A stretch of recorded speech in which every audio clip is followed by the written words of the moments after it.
y'all? It's DJ Envy. And I am Gia Casey. And this is another edition of the KC Crew. Welcome. Hello, hello, hello, beautiful people. Now you look beautiful. Oh, thank you. I love your hair like this. I love your boobies out. I just want you to Thank you. that I don't have any underwear. You don't have underwear on. Mm-hmm. That's not like you. When do you ever not wear underwear? Easy access for later. I don't believe you. Nope. Why don't you go over there and show me?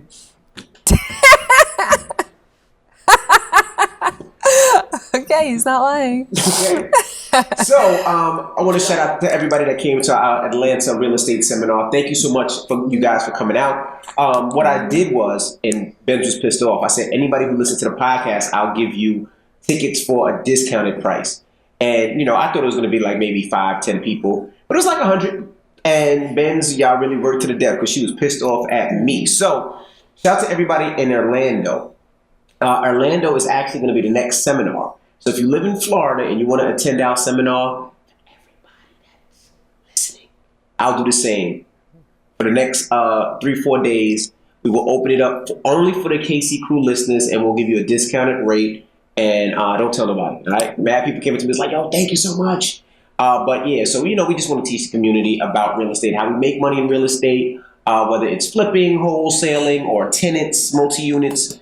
We just try to teach people, and we bring everybody to you. So we bring the credit repair guy. We bring conventional lending. We bring auction.com. We bring wholesale. We bring everybody. We break it down and try to explain it to you the best way we can. So that way you guys hopefully will get your first property or your first investment property, or maybe a second or third, whatever it may be. So hopefully we'll see you.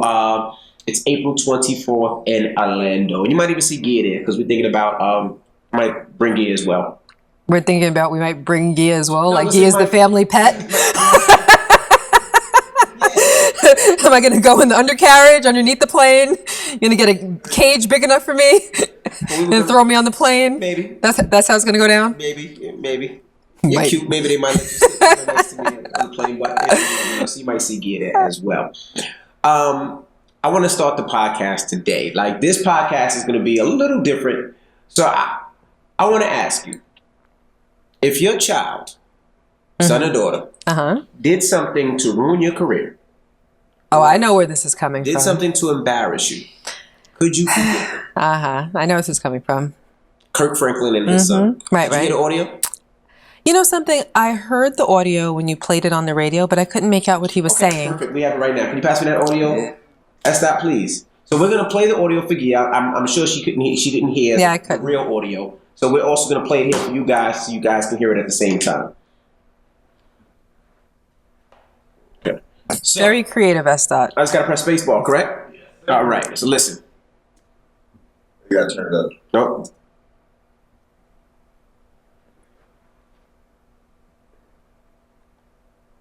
Bro, I'm not Gia. I know how to work all computers. Yeah, but you got to press function. Ready? Oh! I can't hear what he's saying. I can't understand what he's saying. I need subtitles. I hear some.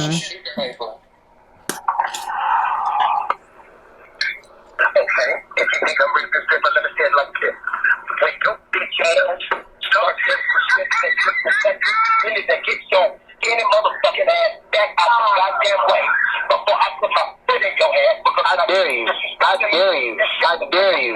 I dare you. Shut the fuck up. I'm old.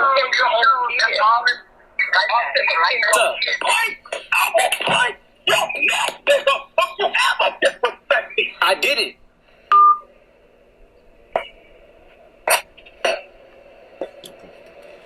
Didn't hear everything that he said, but he called him a bitch ass nigga. He used the N-word? Yeah, he called him a bitch ass. He also said a bunch of stuff. His son told him to shut the fuck up.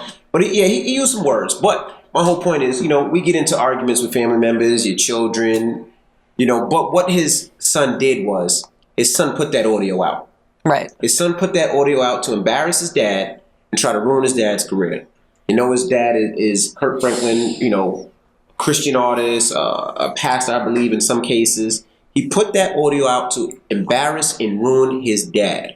You know, and for everybody out there, yeah, he talked to his son wildly. We're not perfect. He talked to his son crazy, but I want you to know his son is 33 years old. His son is a grown-ass man.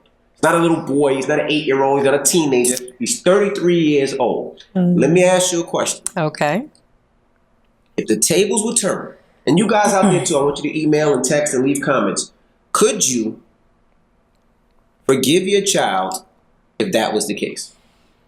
Well, what we're missing here is context. It doesn't matter the context. He put out an order no. trying to embarrass his son. No. Hold on. Hold What we need is context, because truth be told, we don't know what the backstory is. Why do we need to know the backstory? In most cases, you probably wouldn't need to know the backstory, except for those cases that you might have to know the backstory. Okay? And my dad used to say, sometimes you have to take things to extremes to prove a point. Let's say, and by no means is this true, I'm taking it to one of those extremes. Let's say that his son just found out that his dad was engaging in pedophile behavior or something like that, which is a stretch from anything that would be possible in this situation. But I'm just saying that to say you don't know what happened. And I don't really like to jump to conclusions. But I will say that in most cases, it wouldn't matter what a father did. If that's how a father reacts, then that's something that should be handled at home between these two grown men and not put on public display for the world to scrutinize and for the world to draw opinions about. And that wasn't even the reason. It wasn't because he wanted to see if the world agreed with him or agreed that he was being abused as a son, emotionally abused as a son. He did that for the sole purpose, I believe, to embarrass his father and to bring shame on his father, because his father is in the business of loving God and acting that way. I'm sure his son believed would cast a negative shadow on his father, which in my opinion, I don't think that that's the case. I don't know how you guys feel, but even all of us who love God behave badly sometimes and do things that may not be the most above bar, but we do sometimes, and we can be sorry and be forgiven by the only person that can judge us, who is God. So I don't judge Kirk Franklin at all. I don't have an opinion at all. I heard his apology, and I believe that he means it, and he's doing the work that he needs to do as a human being. Hold on. That he's doing as a human being. Because I just want to say this. It may not have, in your opinion, anything to do with what the son did, but I'm saying that I believe that he's doing what he has to do to make it right with God. And I don't think it was that awful. My mom done told me off 1,000 times as a child, and I was a kid, you know what I mean? But I probably did something to deserve it. Do you know what I mean? So hearing him calling him out of his name and using some profanities, I really don't think is the absolute worst thing in the world. And I do think that from a son's perspective, that's something that could be forgiven with the simple, I lost my temper, I'm sorry. Okay? But what his son did, now that takes things to a completely different level. Mm-hmm. You asked me if I could forgive. Again, it depends on the circumstances. It depends on why he did it. I don't know if that, I think he's 33. Did you say he was 33? 33. That 33-year-old has had emotional trauma. I don't know what he's been through. I don't know the reason why they were arguing. I don't know if them arguing is a pattern. I don't know anything about what's going on over there. But what I will say is that if my son apologized and I knew that he truly meant it, and if he apologized on a public platform, you sought to embarrass me on a public platform. Now you have to make it right on a public platform, because there are people that are still going to be judging Kirk Franklin, correct? Okay. You do those two things. And I would think that it would be a good idea to go to therapy to figure out, why did you think that it was okay? Well, why did I use the language that I used towards you? And why did you think that it was okay to retaliate like that against me? And then I would have to see where everything landed. I would have to see his behavior and what he said during those therapy sessions. And based on that, I would decide what place he would hold in my life thereafter. After that work is done, and maybe other forms of subsequent work that would have to be done. After everything is on the table, then I would have to see where things landed. Would I forgive? I would absolutely be able to forgive, but I would have to size up the type of person that my son is. I would have to understand who he is so I could determine what place he would hold in my life from that point on. I would say fuck all that. Oh, I'm not surprised. If it was something that was as far as pedophile or murderer, put that out there. But obviously it wasn't. It wasn't nothing as serious, because if it was something with a problem that I did, you would put that out there and not try to embarrass me. Maybe not. Try to ruin my career. Because if I was a pedophile, you would put that part out there. If you're going to go all the way, go all the way. Maybe not. But let's be And honest. I don't think it's that. I'm just saying it could be something that was very hurtful to him, is what I'm saying. His dad. And let's be real. You wanted to embarrass your dad. You tried to, in my opinion, take his career away, because his whole career is about being a Christian and loving Jesus and trying to do things the right way. You tried to embarrass your dad. I can never trust you again. We get into an argument, you get mad at me, and this is what you do. That's how far you go. I don't care if we do therapy. I don't care if you say you're sorry. I don't care what it is. I will always look at you funny. Because if there is a situation or a problem, we have a conversation. And we've all had arguments with our parents, our sisters, our brothers, our, whatever it may be. But like I said on radio, there's certain things you don't do, right? We all have skeletons, big and small, in our households, right? We all know things that get our parents in trouble, get your parents in trouble, get me in trouble, get you. Like, we all have things. It could be something big. It could be running a red light. It could be as small as putting a kid in the car and not having a car seat one day. We all have stuff that can get somebody in trouble, right? But we all know that there's certain things you just shut the fuck up about, right? There's times when things happen, shut the fuck up. Why? Because you don't want to see your dad get in trouble, unless it's to the point where it's detrimental to your life, right? I remember getting popped one time and I had a scar on my leg, a welt on my leg from a belt, right? That only happened to you once? Only happened to me once. God bless you. But I knew It happened to me so many times. Right. But I knew that if I went to school and they asked me how that got there, I wasn't going to say my dad did it. I wasn't going to say my mom did it. I wasn't going to say grandma did it. You I tripped fell. and fell. Yep. I fell. Right. That's what it was. Uh-huh. How simple is that? Me and Logan get into arguments all the time. It is what it is. He knows I love him, and I pray to God Logan would never do anything like that to me. I don't think he would. He's not that kid, because he knows we love him, and we know that we try to guide him in the right way. But the fact that you would do that, how do I know you wouldn't do that again? How do I know you wouldn't do something that's worse?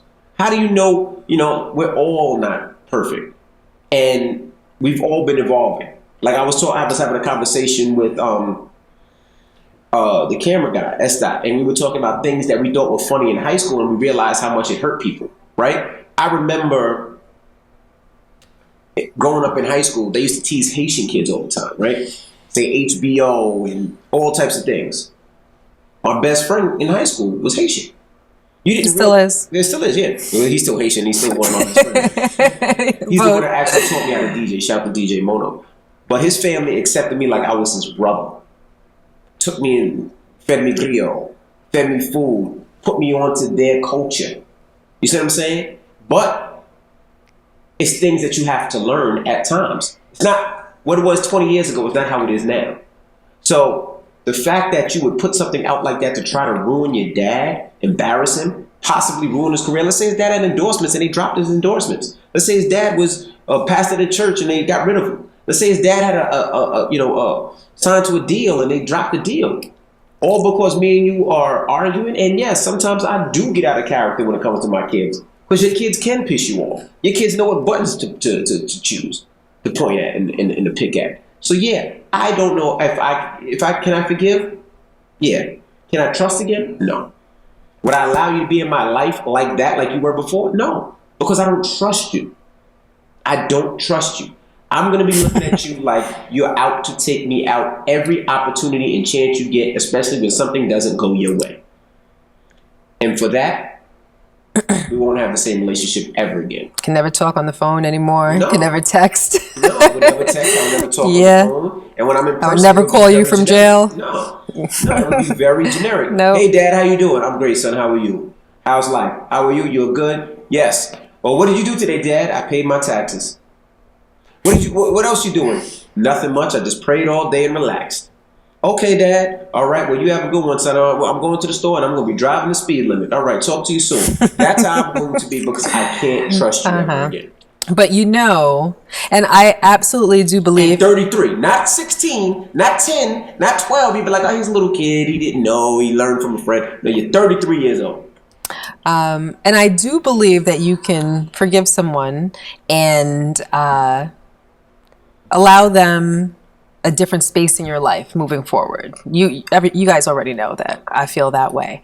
But what you just described goes a little bit further than that. That's not real forgiveness. I can understand maybe not feeling quite the same way about them or not trusting them the same way that you did before, but keeping them on a generic level, that's not true forgiveness. And I'm not truly forgiving them because I can't trust them. But yet you told me a few podcasts ago that I'm grudgeful. You are grudgeful. See, Then you're not? It's a difference. It's a difference. You get to pick and choose what you get to be grudgeful about. Absolutely. Oh, I see. Absolutely. What's good for the goose isn't good for the gander. somebody does You something can't. No. to hurt You you can't verbally, make. that's You can't different. make an umbrella statement and then pick and You choose can. what applies and what can. doesn't apply. You can. Not necessarily. You can. That's like me. Not and you- that's necessarily. like me and you break up, right? Uh-huh. And then you say, my husband got a small pee-pee. Let me show the world. Okay. Right? That's embarrassing. That's something I can't take back. Mm-hmm. Right? That's something that cannot go back. I can't trust you again because I know if we ever get into like all the time, you see these couples argue and you see them throwing shots at the lowest point on each side of each couple. Right. Oh, you got this. Oh, you got that. Or your pussy stinks. Or your ass Awesome. stinks. Or That's you got great. it. Like you hear it all the time. And then you see couples get back together. And then you know, we all watch and say, oh, it's only a matter of time before it happens again. I always have to watch my privates around him from now on. Right, it's the truth.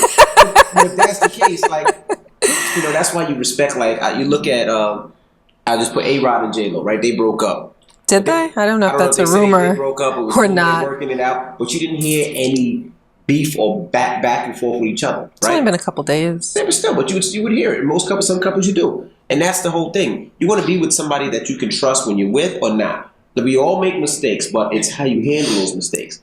Now, if you're going to show a picture and tell the public this, that, and the other, I can't trust you again. I just honestly can't. Right. There's one thing not trusting someone, but you said that basically when he walked in, hey son, how are you? Like you make it seem as though there's love lost. There would be love lost. Well, that's not true forgiveness. Well, that's my forgiveness. But that's not true forgiveness. That's Rashawn's forgiveness. Right. But it's not actual forgiveness. That's envy forgiveness. It's not forgiveness. In my dictionary it is. But it's not though. Who says? God, I'm going by the Bible definition of forgiveness. And again, I'm not saying that you should trust someone that's harmed you because I certainly would not. But if you forgive, then you, especially if it's family, then if you're allowing them into your space, then you would need to treat them the way that you treated them before the offense. Now, if you decided not to have them in your space because you feel as though their presence is detrimental to your well-being, then that's a different story. But you can't halfway forgive. All right, you can come over and eat Sunday dinner with us, but I'm not gonna talk to you. I'm gonna talk to you, but I'm not gonna put any. I'm not gonna show you any love, and you're my son. I think it's like it's half stepping. That's all. Then I'm a half step. Okay, just own it. So you would forgive your son. Or your Like no, well, I would If they forgive. apologize. I would forgive regardless because I forgive for me. So the forgiveness would come regardless of any actions taken or not taken by them. Now, the space that they take in my life, that's up for grabs. They would have to prove to me and the world initially that they are sorry, and then they would have to do the work to earn back that place in my life. And I would truly have to believe that I could talk to you on the phone and I can text you and I can lose it again if it came to that without worry of you taking the same steps that you took before. I would have to wholeheartedly believe that so that I could be in the space that I was before the offense in order to treat you the way that I was able to treat you before the offense. Just because you forgive someone doesn't mean that it's open arms. But what I'm saying is if you forgive and you allow them back into your space and they've already earned those things back, they've done the work, and you still reject them, I'm saying that's not forgiveness. Okay. All right. I mean, if that happened to my child, I watch my grandkids. But I definitely would tell you, my grandkids, that their father's a bitch ass nigga. Come sit on Pappy's knee. Let me tell you what your dad did 20 years ago. All right. But anyway, let's keep it moving. You know what I want to talk about now? What's that? I want to talk about The Bachelor. Okay, did we even have a chance to talk about that amongst ourselves? No, we didn't. About maybe 3 or 4 minutes before you fell asleep. Before you fell asleep. No, before you fell asleep. So we watch TV sometimes, and when it gets late at night, one of us usually falls asleep. And we're trying to wake the other one up because we want to watch the show, and we don't want to find out what happened on the next day. So, like last night, I'm like, yo, you got to get up. She's like, give me a 2-minute nap. I'm like, no, we got to watch that. I definitely was trying to take a 10-minute nap in the middle of the show. I was like, I just need a power boost. I was so exhausted. I'm like, sit up. And she wouldn't sit up. And anyway, and Brooklyn sleeping in between us. It was crazy. But anyway. So if you don't know The Bachelor, if you don't watch the show, The Bachelor, this was the first season of the first Black Bachelor. It was down to 2 women. Now, the way that The Bachelor works, I'll give you a brief description. It's about 30 women, and each week he cuts off a bunch of women to decide which women he's supposed to propose to, if he feels it. He got down to 2 women. One was a black woman, the other was a white woman. The black woman, her name was Michelle. Beautiful lady, beautiful soul, beautiful spirit. She's a teacher. The other, her name was Rachel. I think Guy and I knew Rachel was going to win. Stop lying. Rashawn, you didn't know anything. Did I not from the day that Michelle made her appearance on the show, did I not say that her and Rachel were going to be the last 2? You did. And she picked Rachel. Gia picked Rachel. I picked Rachel and Michelle and Bree. I knew that they were going to be the top 3, and I knew that Michelle and Rachel were going to be the top 2. That's right. Well, Rachel won. And it came out about Rachel, about all these different things. Actually, a TikToker dove into Rachel's life and found all these different things, and I believe put it on display. So it came out that Rachel was liking pictures that were pro-Trump, liking pictures with Confederate flags, had friends that did all these crazy different things, right? And I'll say allegedly because you don't know what's true and what's not, and we tried to go through it. Had friends that did all of these crazy different things. Well, they said that one of Rachel's friends allegedly had a friend that dressed up in blackface and dressed up like a slave, and they walked him around and took pictures with him. She allegedly liked those pictures, and then she attended an antebellum party. Antebellum party is a party that celebrates the Old South before the war, which means it's celebrating before the slaves were freed. The slaves were freed. Right. So anyway, long story short, last night on The Bachelor, after he picked her and she won.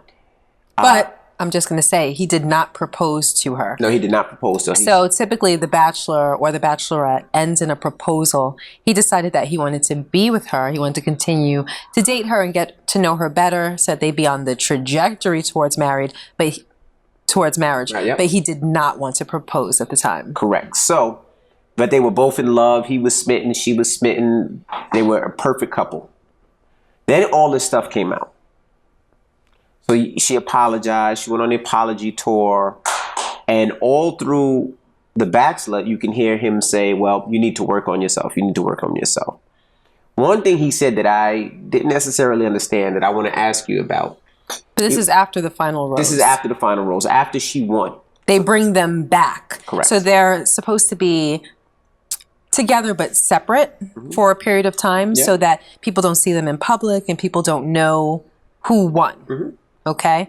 And then they're supposed to reunite, and then they are brought back onto the show so that they can discuss how the engagement has been and how their love affair has progressed since the finale of the show. Hold on a second. Close the door, please. Thank you. So now he says, what did he say? He says, I'm not sure if I can do this because basically she doesn't understand who I am as a black man, right?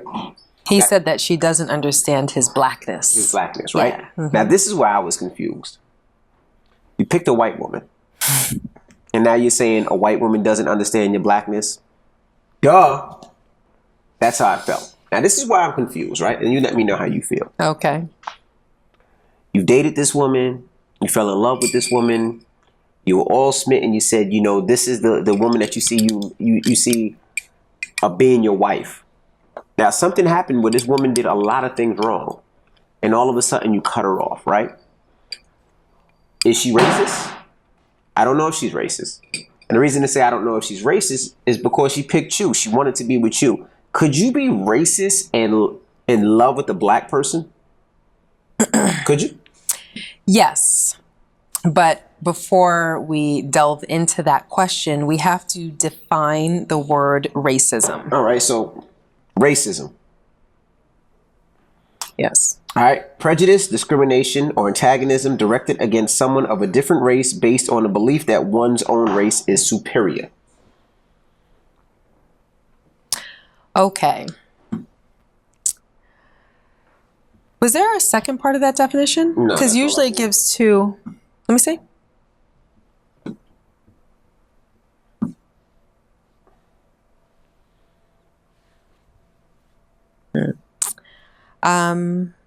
Okay. So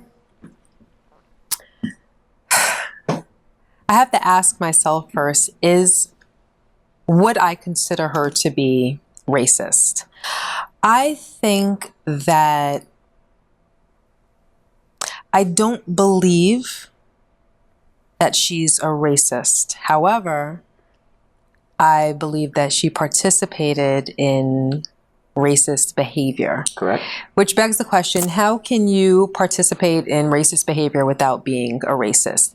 And the answer to that is through ignorance. Mm-hmm. And I'm not friends with this girl.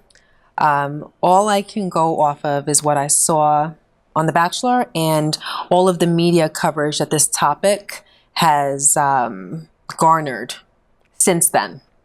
And like you said, she attended a sorority party that was an antebellum party. Mm-hmm. And you already described what that is. She may have been ignorant to the point of not asking what that meant, if she, in fact, did not know. Mm-hmm. And if she asked, she may have gotten an answer that said, you know, oh, it's a party to celebrate the Old South where we dress up in pretty dresses. Okay, I'm down. She may not have known. Maybe she did. I don't know.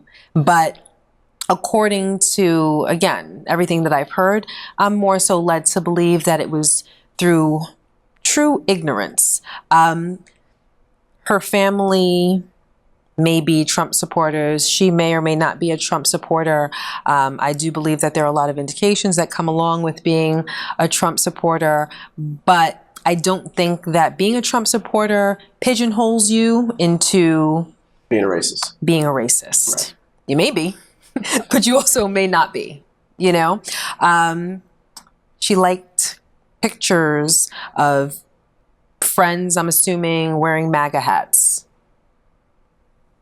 I mean, that doesn't please me, but I don't necessarily, again, believe that that pigeonholes her into being coined a racist. She did some cultural appropriation where she dressed up like members of another culture. Again, ignorance. Sometimes people don't know better. And I'm not saying that she didn't know better, but I'm more so on the side of believing that she didn't know better because she did, in fact, fall in awe of a black man. From what I saw on this show, she wasn't just in love with him. She was truly, and she did say, seemingly in love and in awe of him. It's like whenever he walked into a room, for her, it was as though Jesus walked into a room. That's the look that I saw on her face. And when her relationship with him was threatened or in jeopardy, or when other girls were going on dates with him, the natural feeling that she suffered from, that torment, was that of someone that is truly in love or believes that they're truly in love. So I don't personally, after watching The Bachelor, I don't believe that she is a racist per se. I believe that she's ignorant, and I believe that she didn't have a backbone. Let me ask you a question. Hold on a second. I believe that she didn't have a backbone. I believe that when all of these things were happening, she didn't stand up for herself, and she didn't stand up for others. She didn't stand up for what was right. She didn't ask the questions. She just kind of followed the herd, I would say. There were other things that I heard that she was accused of, and if they're true, she may have been racist, may potentially still be, but may have changed her ways, changed her views, because I do believe that people can change. But I also heard that she allegedly bullied girls back in high school for liking black guys.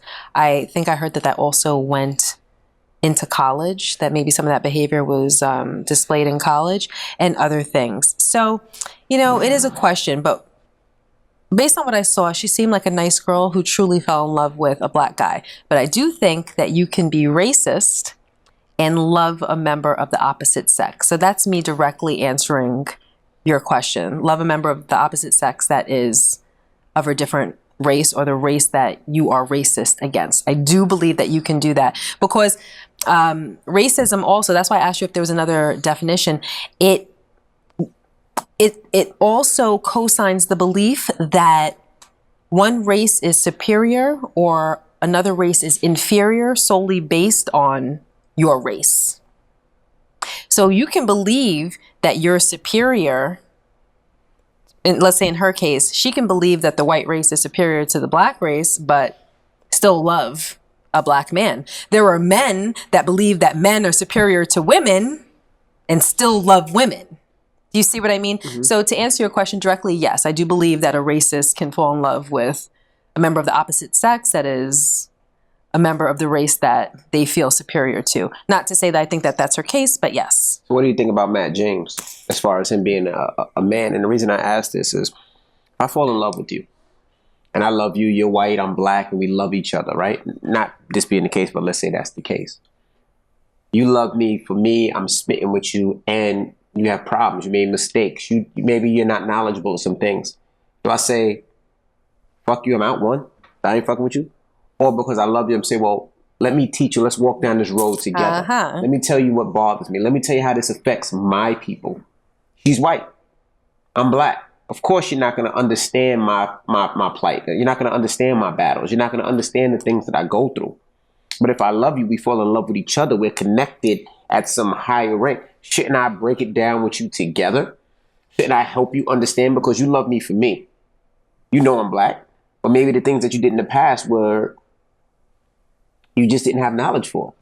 Do I just let that go and say, fuck you, won you? Or do I say, you know what?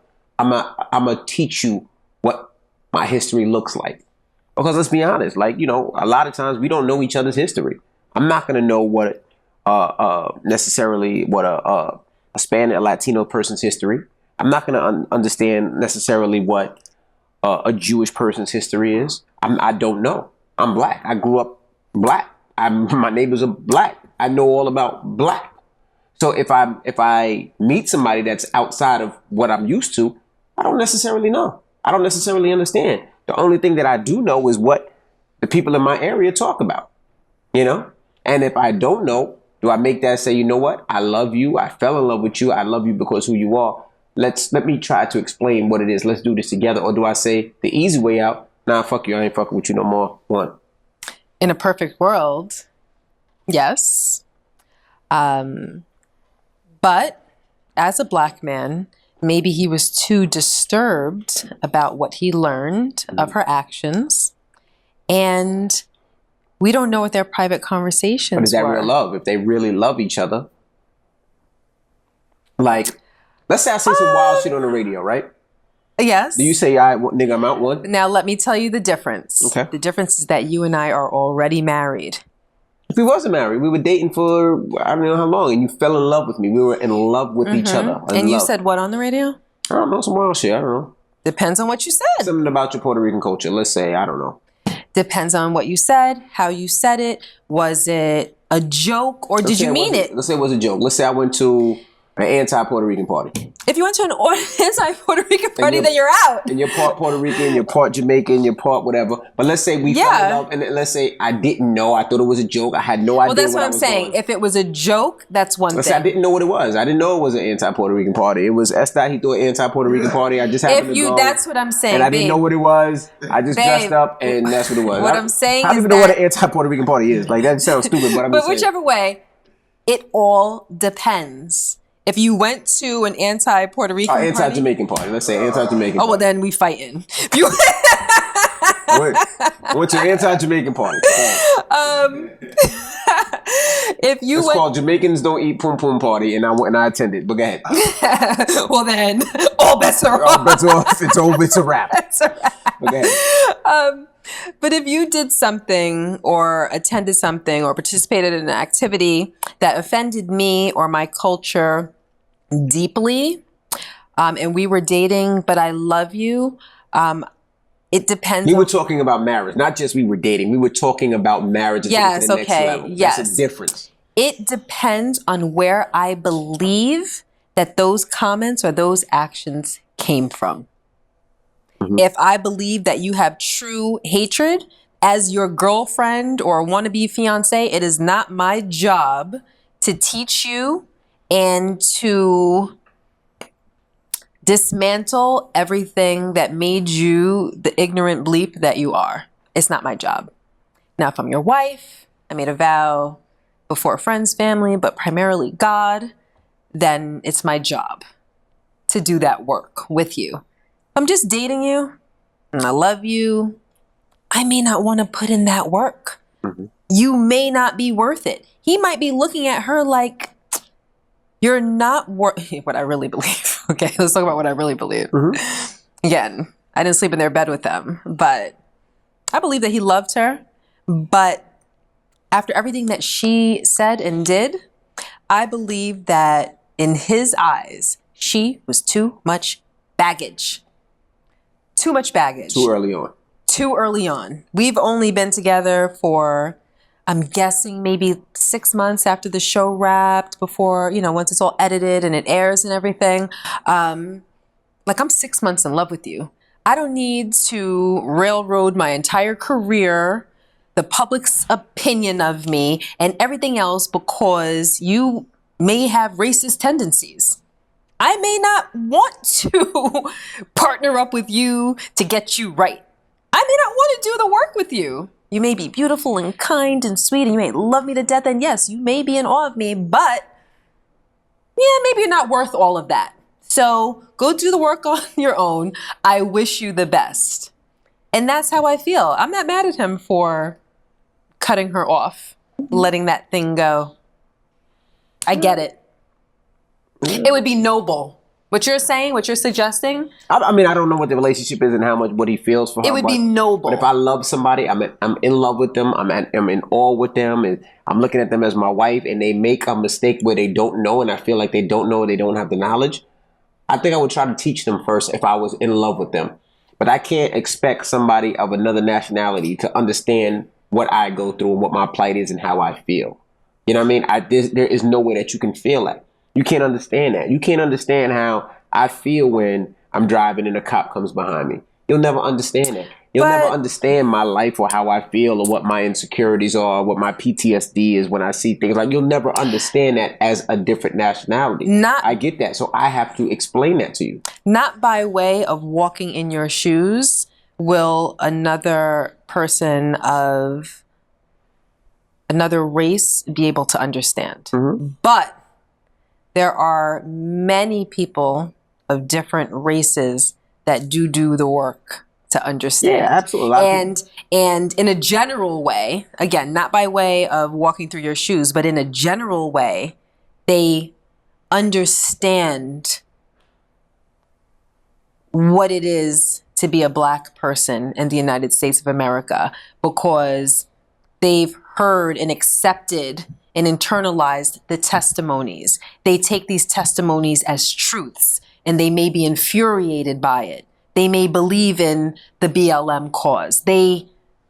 People are able to understand to the degree to which they can understand. Like with you, I tell you all the time,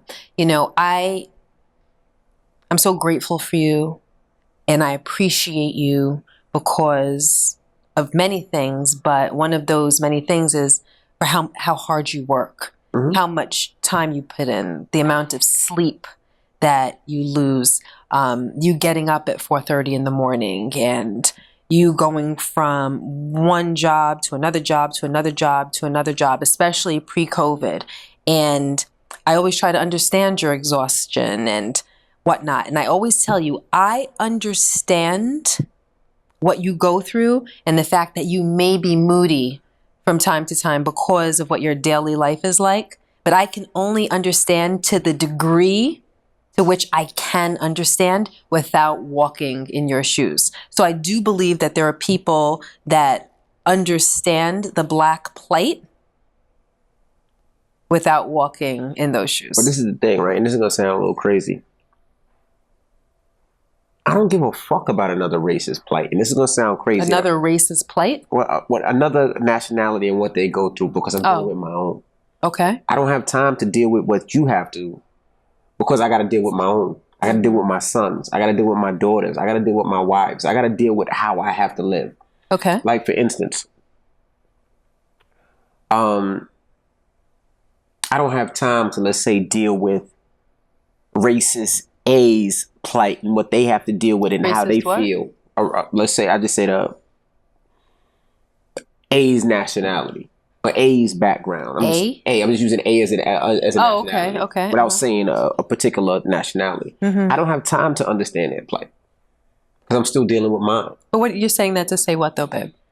I don't think about anybody else's problems but my own. So you're saying that maybe she didn't understand because she didn't live it.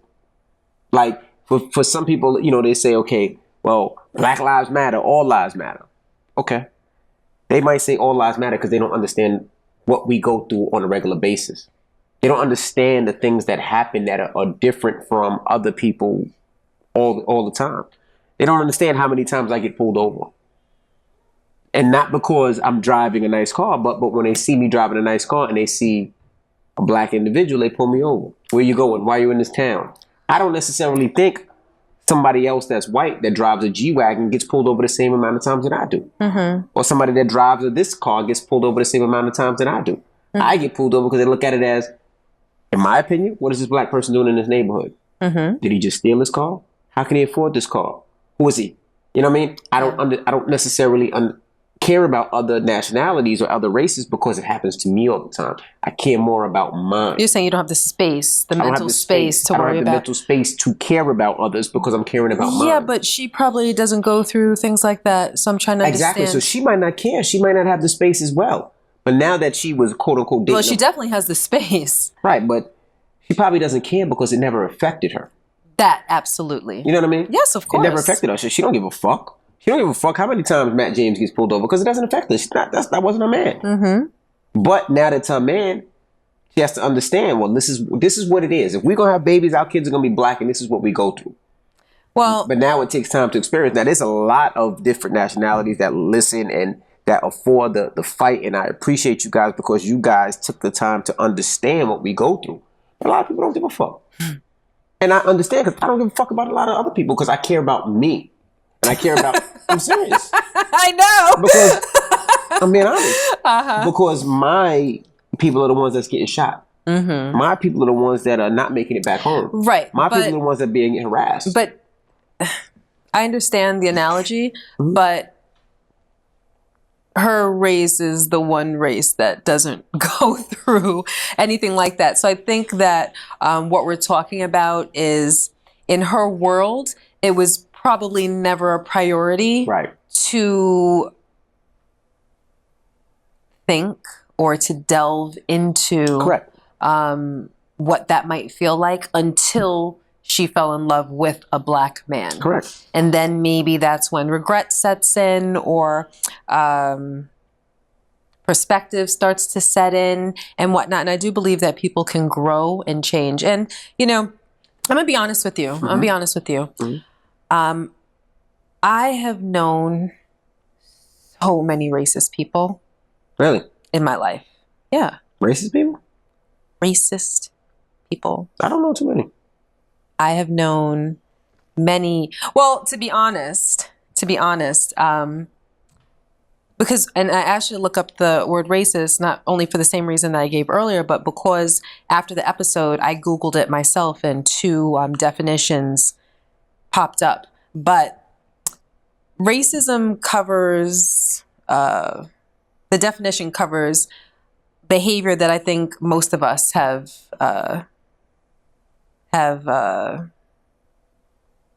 acted out in some way, shape, or form.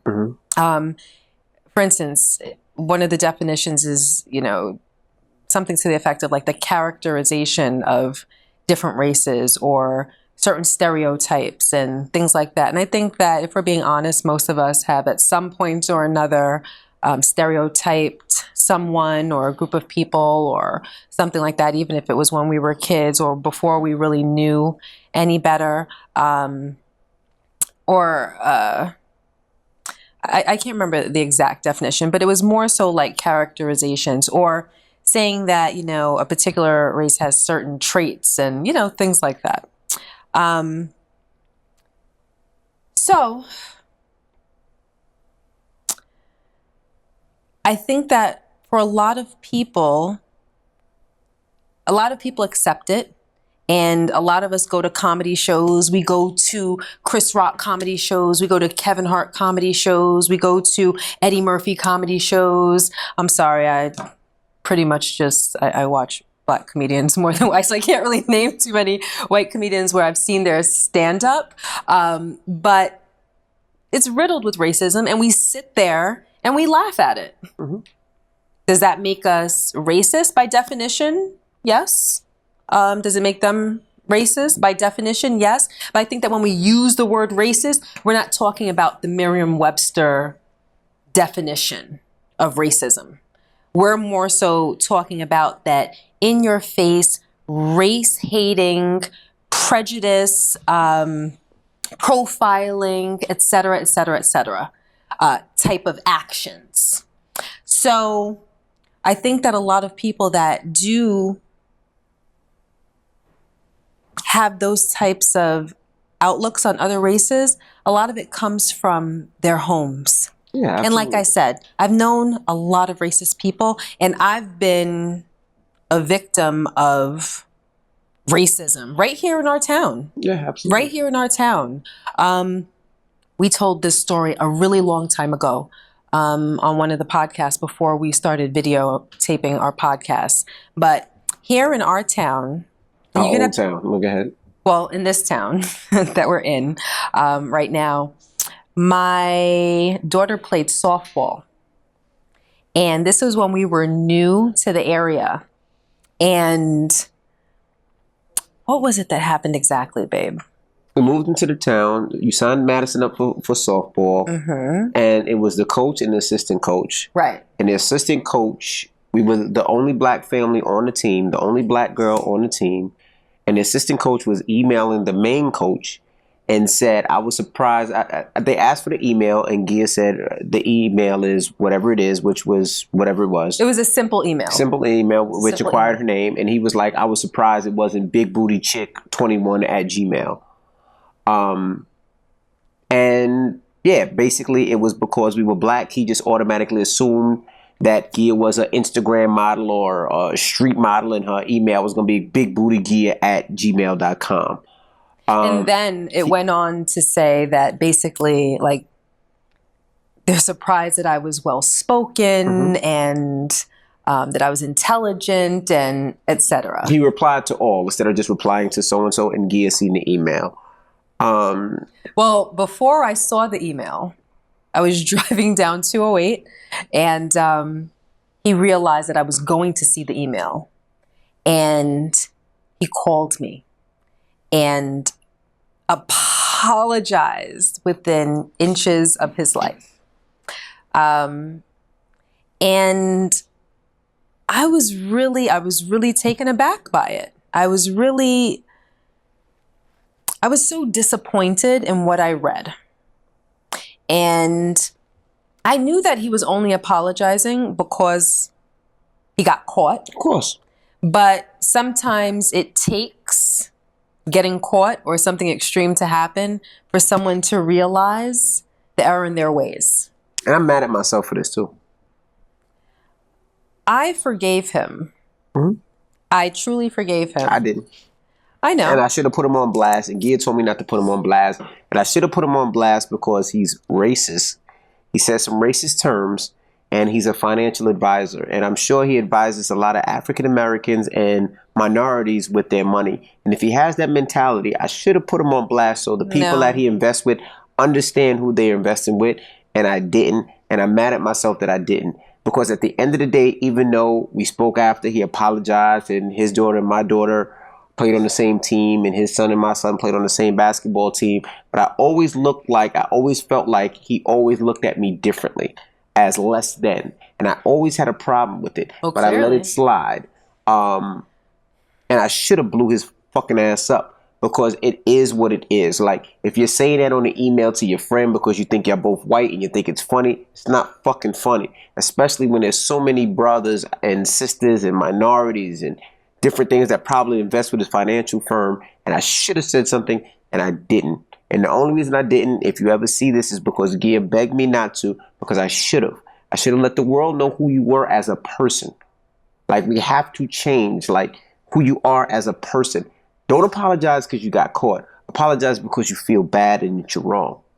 Go ahead. Continue. But maybe that did, for some people. He apologized because he got caught. For some people, that might be what it takes for them to realize. I'm not his best friend, so I don't know. But let me ask you a question. Would you want to invest money with him knowing he's like that? Well, of course not. Right. That's Of course not. But what I'm saying is that I accepted his apology. It was a very long-winded apology. He was on the brink of tears. What did you expect? He thought he was going to lose his life. He thought he was Kirk Franklin and his son was about to blow his life up. No, I understand. He thought his life was over. He thought I was going to blow him up on radio. He was going to get fired from his job. He wouldn't be able to support his family. But you had a tender side on your heart, and you forgave him. That's what I'm trying to tell you. I'm not grudgeful, even though you kind of tagged me as grudgeful. No, I forgave him because, not necessarily for the racism, but I mean, I did forgive him for that too. But I can imagine how it feels to be caught out there and just feel as though you're laying on the sword and someone has your entire yeah, but he was laying on the sword because he got caught. I know this, but for someone else to hold your reputation in their hands, that's his own reputation. The godly way for me was to not exploit that. The godly way to me is to tell everybody that invests with him that he was wrong and what he was doing and what he really thinks about their money. Well, I disagree. I disagree with you. I understand where you're coming from, but I disagree with you. But I brought that up. And that's just one of many different things that I've experienced in my life when it comes to racism. What I mean when I say racism, you know what I mean? I don't mean stereotyping by way of jokes and things of that nature, you know? We don't really believe in those stereotypes, but we know where they come from, you know, and we might laugh, have a little chuckle at it, whatever, and we keep it moving. But I think that a lot of people that are racist, they learn that in their homes. You know, it's typical kitchen table talk. And they come, a lot of people, yes. I also think it's come friends. up in, I think that for most people, the vast majority of people that are racist, it was kitchen table talk for them. They heard racial slurs in their homes. their parents may have acted in racist ways. It's like they kind of taught them. And who do we believe? We believe our parents, for the most part.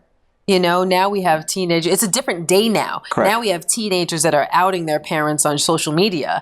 But like when we were coming up, it's more so like you believe your parents. Your parents teach you a certain way. You think that's the right way. They act a certain way. You think that that's right. If your father cheats, you might think that, you know, that's what men do. If your mom is a whore and she's out there, you know, lying to your dad and whatnot, you might think that that's what women do. You know, we kind of get a lot of our ways from our parents. You know what I mean? So I think that's where I think a lot of racism is born. So when it comes to Rachel, for the most part, I think that may have been her environment.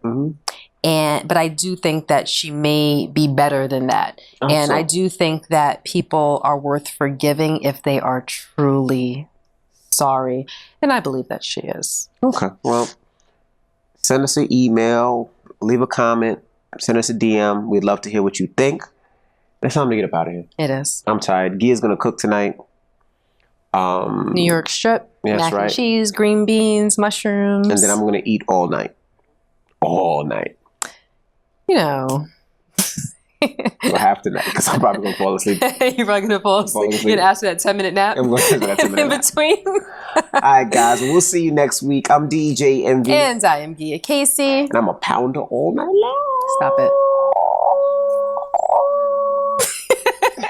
We'll see you guys next week. Peace. Doodles.